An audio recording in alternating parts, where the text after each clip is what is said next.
Tampaknya malam ini ada gangguan sinyal ya. Kita tetap semangat untuk terus mengikuti Maana Podcast program Maana Podcast episode yang keempat ini. Tapi kita menunggu Ali untuk bisa terhubung bersama kita.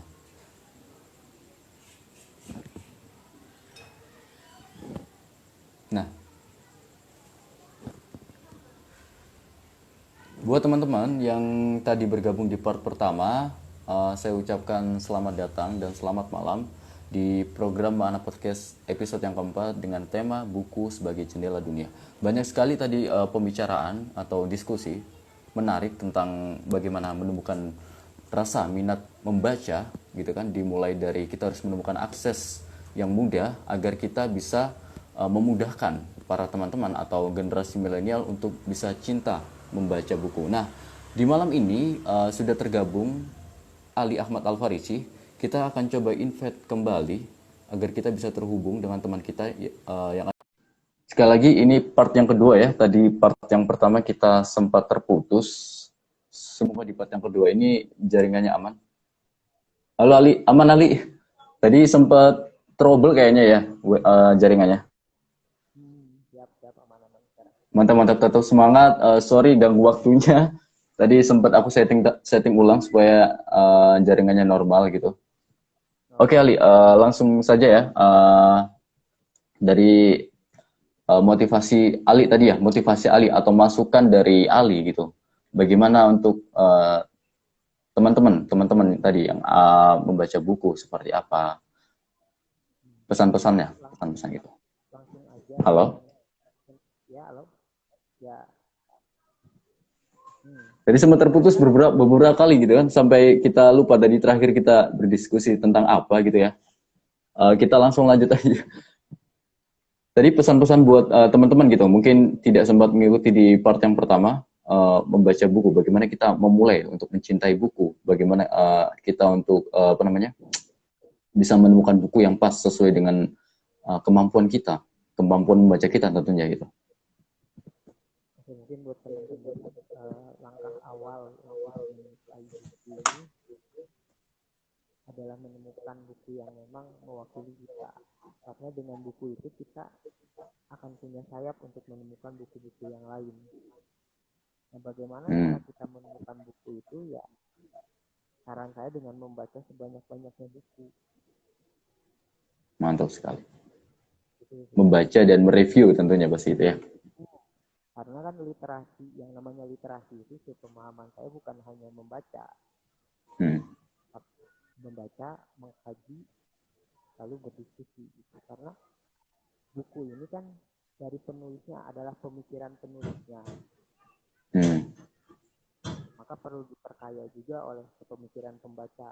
Salah satunya adalah dengan memberikan catatan-catatan atau mereview agar pembaca selanjutnya bisa lebih memahami buku tersebut secara luas.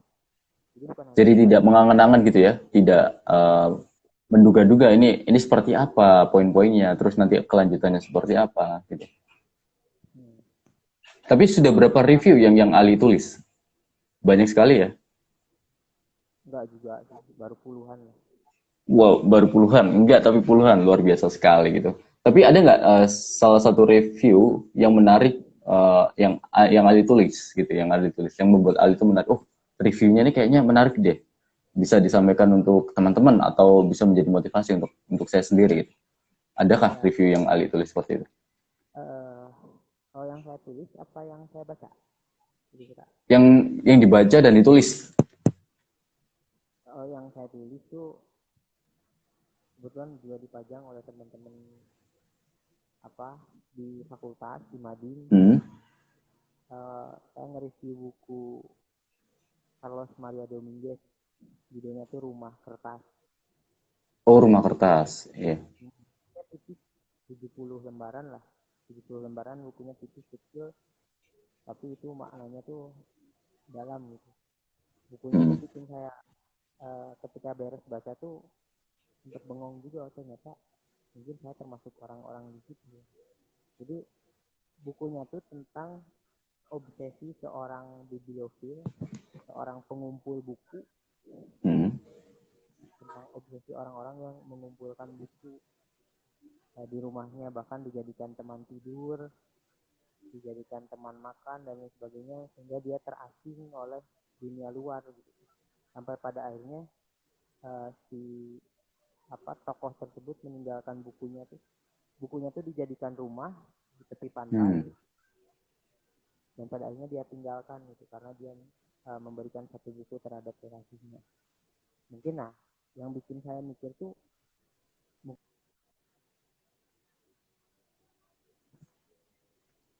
masuk ke dalam orang-orang itu karena mungkin saya juga mengumpulkan buku gitu, dan barangkali buku-buku yang saya kumpul itu membatasi saya dengan dunia luar gitu, dengan teman-teman saya. Jadi adalah bukunya Carlos Maria Dominguez, Rumah Kertas, dan itu wajib dibaca juga buat teman-teman. Wajib dibaca ya, sudah ada recommended dari teman kita Ali ini. Luar biasa sekali tentunya. Itu penulisnya siapa, Ali? Penulisnya Carlos Maria Dominguez. Oh, itu penulisnya dalam negeri atau dari luar negeri? Dari luar negeri. Oh, dari luar negeri. Rumah Kertas, buku terjemahan. Oh, buku terjemahan. Luar biasa sekali tentunya. Buat teman-teman ya yang tadi tidak sempat bergabung atau yang lagi nonton YouTube mungkin ya, ini kan soalnya videonya akan ditayangkan di YouTube gitu ya. Ada rekomendasi menarik dari teman kita untuk membaca buku Rumah Kertas gitu ya. Jadi penulisnya sudah disebutkan oleh Ali gitu ya. Luar biasa sekali tentunya. Jadi kita membaca buku tuh nggak hanya sekedar membaca ya, tapi juga disambung dengan berpikir. Tadi kan sempat Ali ketika membaca buku, Ali langsung berpikir, apakah aku seperti menjadi orang yang seperti ini atau seperti itu. Kayak gitu ya. Jadi biar apa ya, menjadi introspeksi atau motivasi gitu tentunya. Ya. Agar menjadi pribadi yang lebih baik ke depannya seperti itu. Jadi bahan renungan ini. Ya, muhasabah diri ya kalau bahasa Islamnya atau religiusnya gitu ya.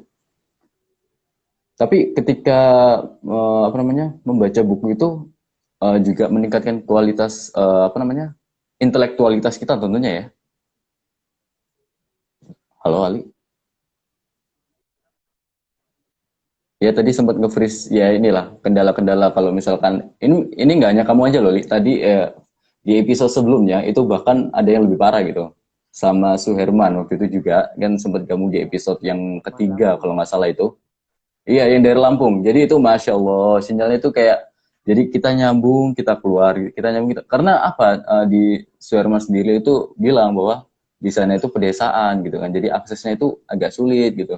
Jadi saya bilang ke Suherman, nggak apa-apa, Maana Indonesia ini kalau podcast menyeluruh gitu, sampai pelosok-pelosok juga akan tetap disambungkan, biar kita juga tahu rasanya gitu. Untuk teman-teman bagaimana sih sinyal wifi itu harus merata kayak gitu kan, apalagi kalau misalkan pembelajaran daring gitu, kalau misalkan sinyalnya nggak sampai menyeluruh gitu, bagaimana dengan teman-teman yang ada di pelosok, kan biasanya sekolah desa kan agak sulit ya, atau apalagi di pelosok gitu kan. Pertama anak-anak SD itu kan ada potret tuh, anak-anak SD yang kalau sekolah itu harus jalan kaki panjang gitu kan, menelusuri sungai, bahkan sampai gelantungan gitu, harusnya deres gitu, itu kan tantangan tersendiri gitu ya. Tapi bagaimana dengan situasi daring seperti ini? Bagaimana proses pembelajaran dia gitu?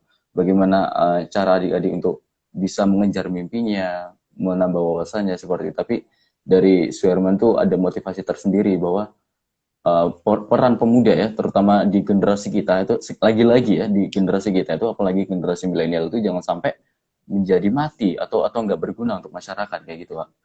Jadi di programnya Suherman itu ketika ada KKN itu dia pertama itu harus memfasilitasi sinyal wifi ya tentunya, agar bisa mengikuti proses pembelajaran daring itu. Jadi ada, kalau nggak salah di teman kamu juga ada ya yang menjadi pencetus untuk menjadi wifi pembagian wifi itu loh, jaringan.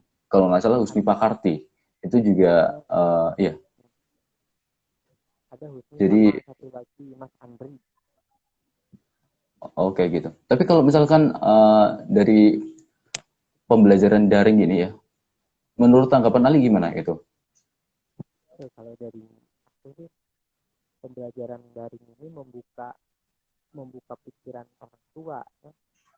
Bahwa ternyata ngajarin anak itu sulit kan. Iya, Otomatis ketika dia belajar di rumah kan yang ngajarin orang tuanya tuh, Hmm. dan mungkin juga dibikinin tugasnya mungkin ya. Ada Orang tugas tambahan tentunya ya, nggak hanya sekedar mendidik tapi harus bisa memberikan pemahaman wawasan tentunya.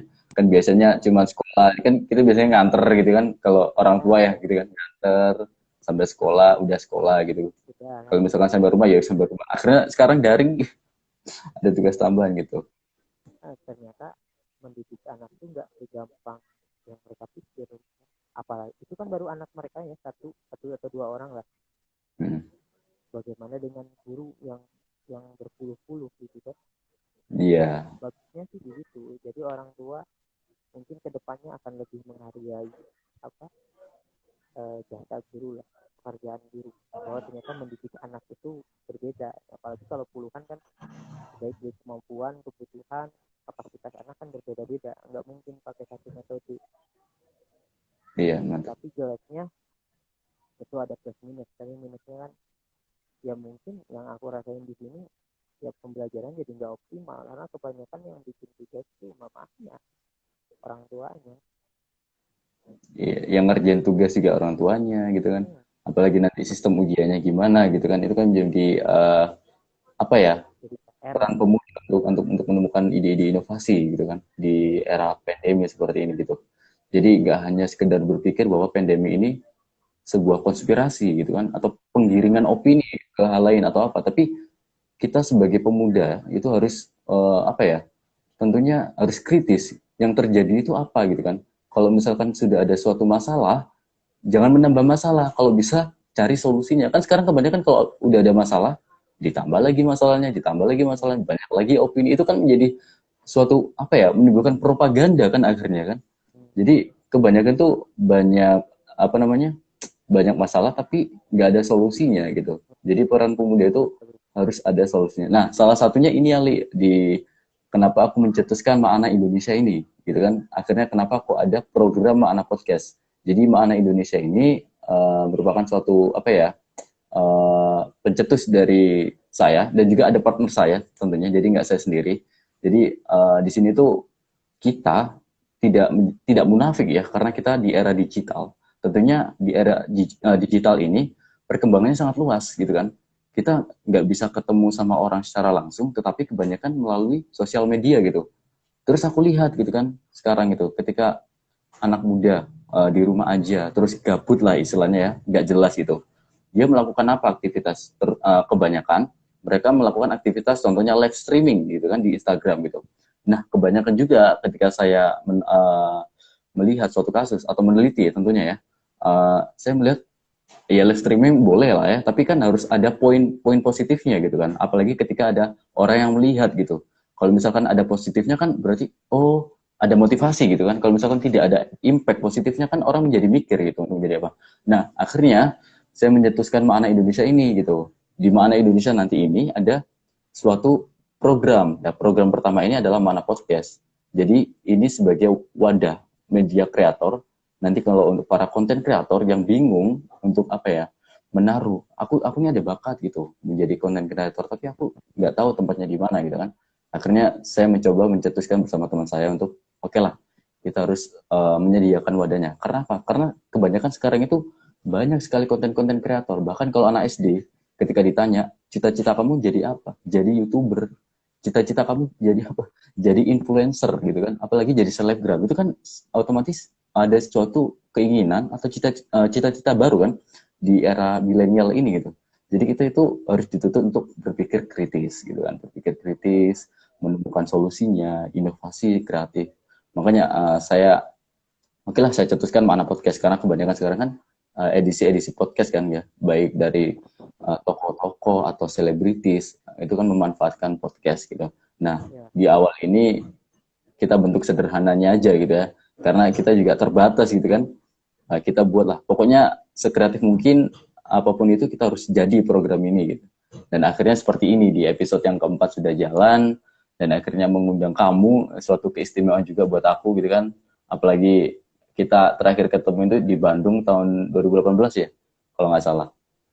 2019 ya, tahun lalu kalau nggak salah ya. Sempat aku ke 2019 Bandung. kamu sempat ke Yang Bandung. ada saudaraku juga itu, Dimas, yang waktu kita makan di Oh, ya makan itu ya.